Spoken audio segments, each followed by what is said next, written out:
So for today's video, I'm going to be showing proper hoof care, and like in the previous video, I didn't show how to put boots on your horse or polo wraps, which are essential to tacking up and riding. You don't always need them, but if you're going to do jumping, you need them. These are horse boots. They help prevent from injuries, and when jumping, if they hit the rail when they're jumping, it's not going to hurt them. So there's boots, and then another form of it is polo wraps. So these wrap around your horse's legs. Boots are easier to put on, but sometimes polos are more efficient.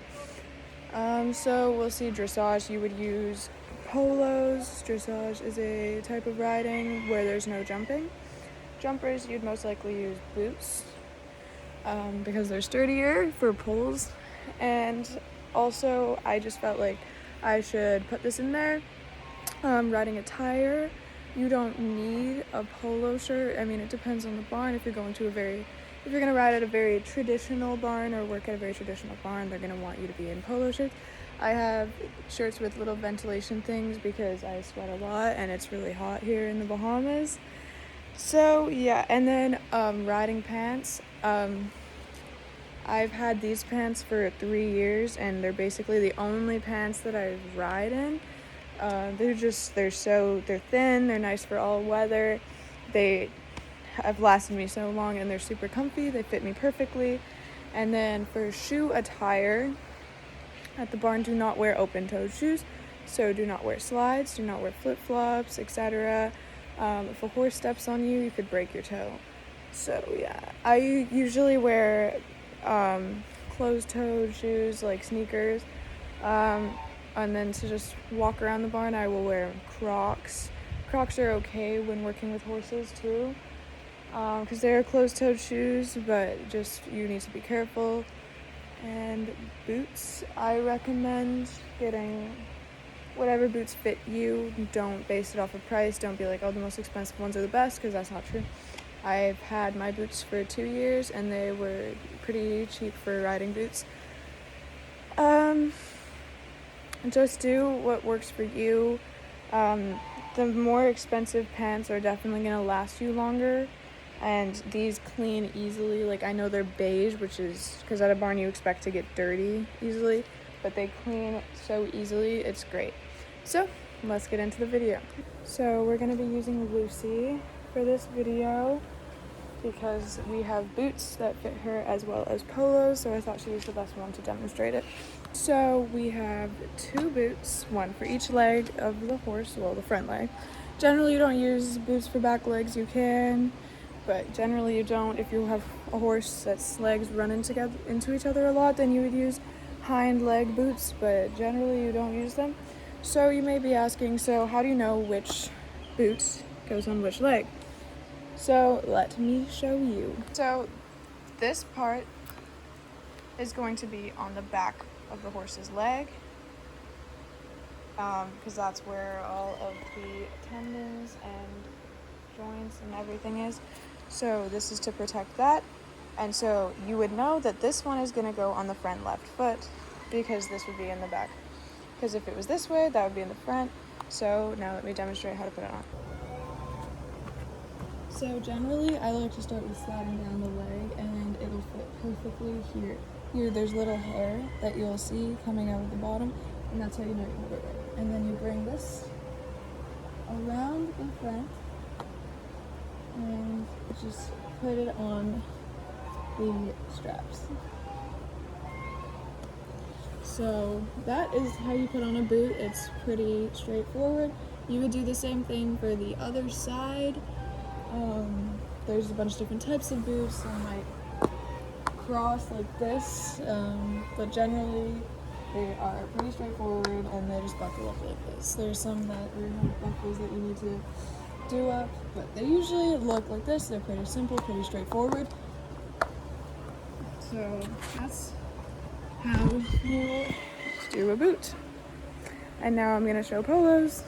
So next I will be demonstrating how to put on polo wraps. They come in various colors, sizes. Obviously she's a big horse, so she's going to require larger polos. A pony is going to require smaller polos, and a smaller horse is going to need smaller polos as well. So I am now going to demonstrate how to put polo wraps on. It's a little more complicated than boots, and you have to put more care into them. Alright. With polo wraps, oftentimes people get confused on how to put them on, whether it's like this, like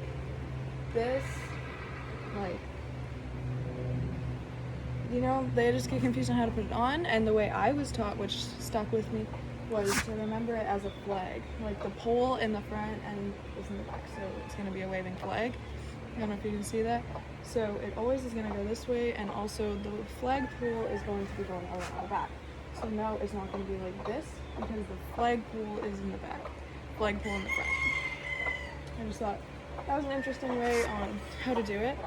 And then you start right below the horse's knee, and you go around, and then just go down a little bit by little bit, and then right where that hair is, you can see it right there, you cover that, and then you begin going back up, and then you continuously tight it each way you go around, because you don't want it to fall off when you're riding. And the reason why you start it with flagpole on the inside is so when it comes around, the Velcro is going to be perfectly ready for you. And that is how you put a polo wrap on, and you would do the same thing for the other side.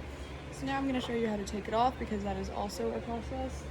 So you take the Velcro off, you have one hand here and one hand doing unwrapping, and then you bunch it up in a ball, because if you do it any other way, the horse could step on it and it'll still be attached to their leg, and that is not good.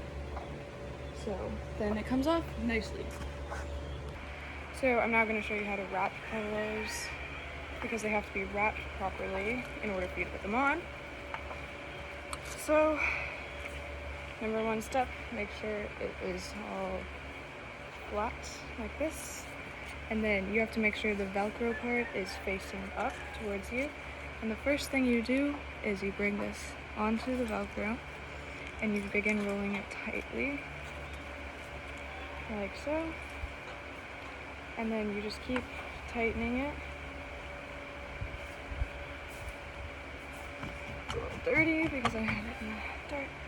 And you just tighten it and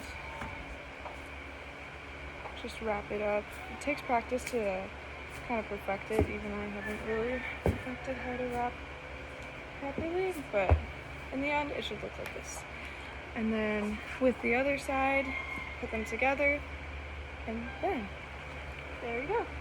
That is how you put polo wraps on and boots on, and now I'm going to be showing how to care for hooves. So that polo wrapping and hoof care would come with the tacking up portion, and you would do that before you bridle your horse. So at the moment right now, we don't have any hoof paint, we only have sole paint, and there's a huge difference between the two. Hi, Bubba's! So this is sole paint. You get a brush like so, make sure it's clean, and then you would use this. So before you can use sole paint, you have to hoof pick all of their hooves, as shown in my grooming video. So I'm going to do that really quickly, and then I'll show you the difference between sole paint and hoof paint. I'm going to try and find some hoof paint in the barn.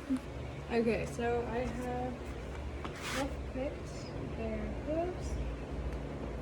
I now have the sole paint, and I will be demonstrating how to use it. You grab the brush and you literally brush it onto the sole of the hooves, like so. It basically keeps any cracks from happening in the hoof. And then also with the sole paint, I'm going to dip it in a little more. You do, in fact, put it on the front of the hoof, but only very slightly at the bottoms. You do not cover the whole hoof, with it because it has completely different ingredients than actual hoof paint. So you only do the bottom of the hoof. So I managed to find some hoof paint or hoof dressing or whatever you wish to call it, and I will now show you how to put this on the hoof.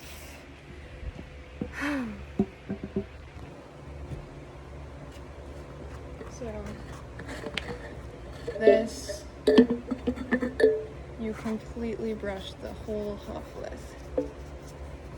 It also prevents cracks. It's just you don't want it touching the skin of the horse, the other sole paint or dressing, because it's quite toxic and you don't want it to touch their horse's skin. This one is okay to touch their skin, which is why you use the rest of the piece.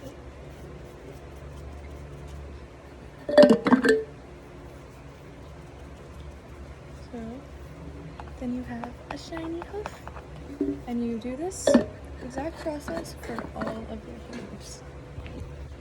So that concludes the hoof care video. I hope you guys learned a lot from all of my videos. I put a lot of work in writing scripts and preparing to do them.